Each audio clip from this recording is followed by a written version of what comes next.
In the present day, researchers in the Arctic Circle uncover the buried wreckage of a large, wing-shaped aircraft. While investigating the aircraft's interior, two of the researchers discover a frozen, circular object with a red, white and blue encased in ice. In March 1942, Hydra forces led by Johann Schmidt invade a stone church in Norway, seeking a mysterious cosmic artifact known as the Tesseract, which possesses untold powers. Upon discovering the true Tesseract, Schmidt has the church keeper who guarded it killed, along with everyone else in the village. At a recruiting station in Brooklyn, Steve Rogers, a 20-something, 90 pounds, 5-foot-tall asthmatic eagerly awaits the opportunity to enlist in the United States Army. The Army doctor gives a once-over to Steve's medical file, which reads like that of a 90-year-old man, and rejects Steve's application as the military 4F, as this is his fourth failed attempt to enlist. Depressed, Steve goes to a war fair with his friend, Bucky Barnes. He watches as Playboy inventor Howard Stark unsuccessfully demonstrates a flying car. Steve breaks away from the group and goes to another recruiting station. Bucky catches up with him and asks how Steve intends to forge his application this time. Unbeknownst to them both, Dr. Abraham Erskine, while passing by, eavesdrops on their conversation. He is fascinated by the gumption of Steve. Bucky wishes Steve good luck on his latest application and Steve heads into the recruiting station for his fifth physical. Inside, Steve sits on an examination table and grows nervous when Dr. Erskine enters the room. Dr. Erskine has all of Steve's prior applications on file. Concerned by Steve's failed applications, Erskine tests his character by asking if his insistence on applying for military service is driven purely by a desire to kill Nazis. The young man sincerely reveals that he is not a killer at heart, but does not like bullies regardless of their origin. He also shows little concern when Erskine reveals that he is German by birth. Won over by Steve's strong will and unwavering conviction, Erskine enlists Rogers as a candidate of Project Rebirth, a super-soldier experiment being conducted by the Strategic Scientific Reserve under the supervision of Erskine, Chester Phillips, and Peggy Carter. During his basic training, Phillips is unconvinced by Erskine's claims that Rogers is the right person for the procedure, but relents after seeing Rogers commit an act of self-sacrificing bravery. The night before the treatment, Erskine reveals to Rogers that Schmidt underwent an imperfect version of the procedure and suffered negative side effects due to his inner ambition for power and obsession with becoming a superior man. However, he reassures Rogers that he chose him because he believed Rogers was an inherently good man and one that, because he had been weak his whole life, would not lose respect for the strength he would gain. In a secret military installation high in the Alps, Johann Schmidt brings the glowing cube to Dr. Zola, his Hydra weapon specialist. The cube's seemingly limitless power enables Schmidt and Dr. Zola to power unstoppable energy guns and cannons, intending to use the power to fuel Zola's inventions. Meanwhile, Schmidt, having discovered Erskine's location, dispatches an assassin to kill him. Peggy and Steve enter the antique shop, and exchange passcodes with an old woman manning the register, and descend into a secret military bunker concealed within. Peggy leads Steve to the heart of the bunker where they find Dr. Erskine preparing a medical capsule along with Howard Stark, and Colonel Phillips rubbing elbows with senators and dignitaries. Steve is told to remove his shirt and sit in the capsule. Stark describes that the procedure will first mean injecting muscle regenerators into Rogers' major muscle groups, which will then be bombarded with Vita rays. Erskine has made no secret of the pain Steve will endure but promises he'll come out stronger. Carter bids Steve good luck and joins Phillips in the overhead viewing chamber.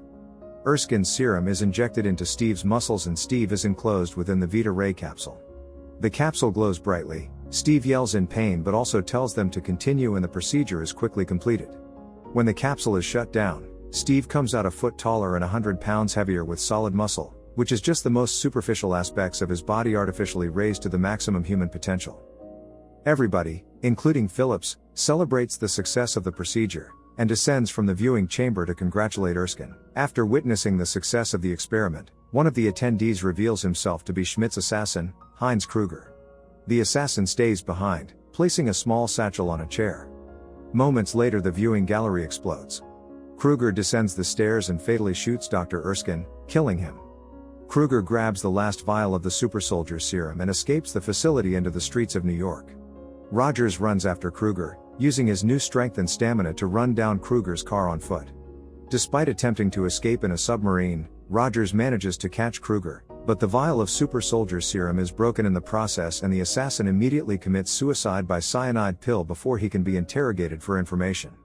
With Erskine dead and the super soldier formula lost, the SSR is ordered to join the war and engage Hydra directly. However, Phillips decides to leave Rogers behind and allow scientists to study him in an attempt to rediscover Erskine's formula.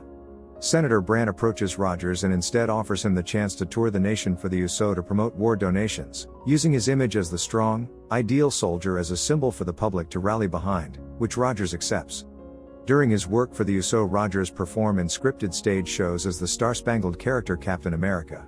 As Rogers continues touring across the country, Captain America gains great popularity among the public, leading to increasingly more elaborate shows as well as making appearances in film strips, comic books, and other memorabilia.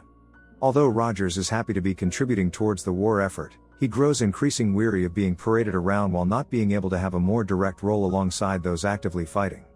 Meanwhile, Schmidt unveils his new Tesseract-powered weaponry to 3 Nazi officers sent to oversee his operation. They ridicule Schmidt, saying that the Nazi party no longer takes him and Hydra seriously due to his obsession with magic and the occult, and playfully refer to him as the Red Skull. The Führer feels, how does he put it? The Red Skull has been indulged long enough. A name that infuriates Schmidt. Schmidt takes the 3 to his weapons lab where they are shown his unstoppable energy weapons and a strategic map of Europe dotted with targets. One of the 3 notices a target hovering over Berlin and confronts Schmidt. Schmidt quickly vaporizes the 3 Nazi officers. Schmidt announces that Hydra has disbanded from the Nazi party and is now enemies with the world. Schmidt uses this moment to declare his secession from the Third Reich, claiming that Hydra could grow no further in Adolf Hitler's shadow and will now follow his agenda.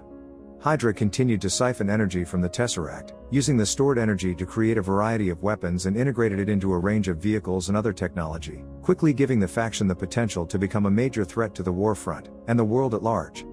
In November 1943, while performing for active servicemen as well as encountering his colleagues from the SSR, Rogers learns that Barnes' unit was lost in a battle against Hydra. Despite Phillips' insistence on the futility of the situation, Rogers refuses to believe that Barnes is dead and becomes determined to mount a solo rescue attempt, receiving help from Carter and Howard Stark, who flies them both over the battlefield in his private plane. Steve surmises that Stark and Carter have a relationship and bashfully withholds his feelings for her. Just as anti-aircraft guns from Hydra begin firing on Stark's plane, Steve parachutes in, while the other 2 escape back to safety. Steve stealthily makes his way into the Hydra base, taking out numerous guards in the process. Rogers manages to sneak into Hydra's main factory where he finds and frees most of the captive soldiers, who begin a riot and start escaping while Rogers continues on to find Barnes. Steve makes his way through the facility and happens across Bucky, who is tied down to an operating table, and has quite obviously been tortured. Steve also notices an oversized tactical map mounted on the wall, with various marked installations. Steve frees Bucky, who is surprised to see that Steve is taller than him, and commits the map to memory. Schmidt, seeing the prisoners escaping and Rogers moving through the facility, sets the factory to self-destruct to cover Hydra's operations and evacuate to another facility. As the building begins to detonate, Schmidt confronts Rogers on a high catwalk where he makes light of his similarities to Rogers following their mutual use of the super soldier serum. Schmidt expresses his belief that they have risen above the visage of normal humans before revealing his face to be a mask, removing it to display the Red Skull-like face that earned him the sobriquet the Red Skull. The Red Skull escapes the exploding facility in a strangely designed private plane, while Zola sneaks away in Schmidt's roadster. Steve and Bucky have a huge divide to cross to their freedom. Bucky crosses a trembling, buckling support beam and manages to cross to safety moments before the beam plummets into the fire below. Left with no other option, Steve backs up as far as he can and leaps over the burning chasm. Rogers leads Barnes to the roof where they both barely manage to escape the factory themselves before regrouping with the escaped soldiers and marching back to base. Following the liberation of the Allied prisoners, Rogers gains his superior officers' respect and acknowledgement as a soldier and is given high rank and the chance to fight as Captain America, as a key figure on the war front opposing Hydra directly. The news of Captain America's success on the battlefield has swept over the world, but Rogers does not appear for his medal from Congress. The reason for that absence is in London, where Steve gives Phillips and Carter his best recollection of the Hydra base map and tells them that he intends to go to those bases and destroy them one by one, and wishes to recruit a team of men made up of those he liberated in Italy. Steve meets the Howling Commandos in a bar and they eagerly accept the offer. While there, all the men are surprised as Peggy enters dressed in a form-fitting cocktail dress. She ignores all the men, including Bucky, and flirts with Steve, telling him that she'd love to have a dance with him someday. Howard Stark outfits Rogers with advanced equipment, including a durable, custom combat uniform and a circular shield which is made of a metal called vibranium. which is lighter than steel and is vibration resistant and will absorb heavy impacts.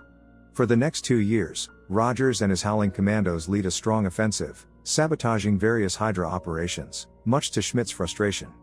In 1945, the team later assaults a train carrying Zola.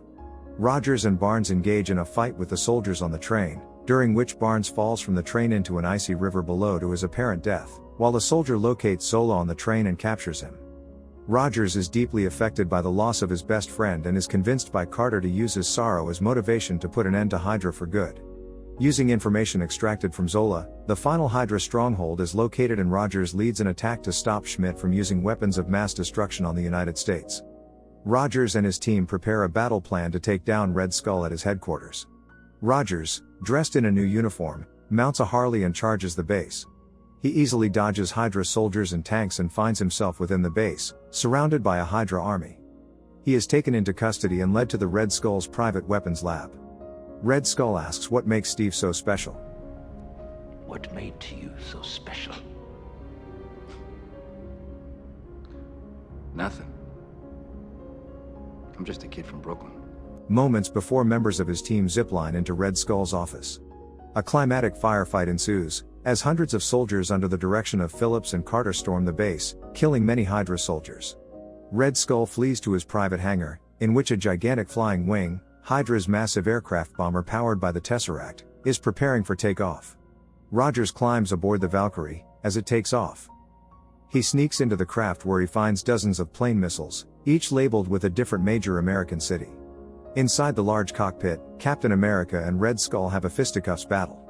Red Skull fires his cube energy pistol at Steve, who easily deflects the shots using his shield. A shot is deflected into one of the cockpit's center consoles, which contains the Tesseract. Schmidt physically handles the Tesseract, which opens a wormhole into space, sucking him into it in bright light. The cube falls to the floor, burning through the plane and falling into the ocean. Seeing no way to land the plane without the risk of detonating its weapons, Rogers instead crashes it on the Arctic shelf while making a sorrowful goodbye to Carter, making a promise to take her dancing, knowing he would never be able to make the date. Stark later recovers the Tesseract from the ocean floor but is unable to locate Rogers' body or Schmidt's aircraft. Rogers awakens in a 1940s-style hospital room. Deducing from an anachronistic radio broadcast that he was out of place, he flees outside into what is revealed to be present-day Times Square, where Nick Fury tells him he has been asleep for nearly 70 years. Stunned by this revelation, Rogers' only response is that he had a date. A year later, Fury approaches Rogers, proposing a mission with worldwide ramifications.